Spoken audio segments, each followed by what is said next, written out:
Sako daga manzon Allah sallallahu alaihi wasallam, ku tsaya ku saurara. Ga sako daga annabi.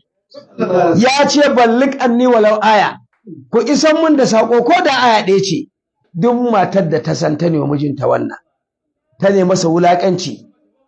Ibata abinci ta ce ita ba shi take so ba. Ka san har zaɓe suke.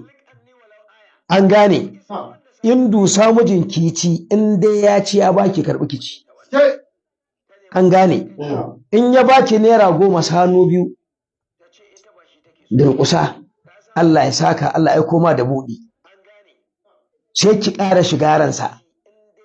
An gane ai. Haka ake buƙatan mata dama. Amma ya baki abu kin rena. Kun ki ce ajiye anan a wulaƙance to ga azabar da annabi ya gani za a miki. Da farko kin ji na gaya za a kwakwala idanki. Za a kwakwala hanci, a kwakwala baki, azaba ta rinka fitowa ta wajen. Kin zama mummuna.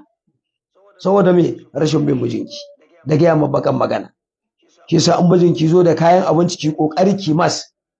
In ma bai cika ba sa kuɗi ki cika.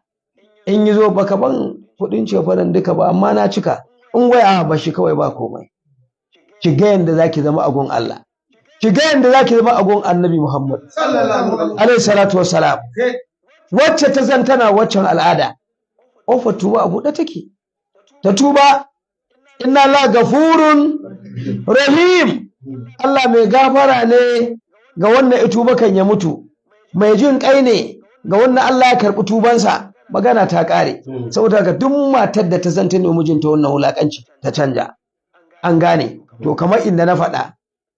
Abin yana da yawa. Ba mu koma kan mazaje. Annabi alaihi salatu wassalam yayi gaba kaɗan daga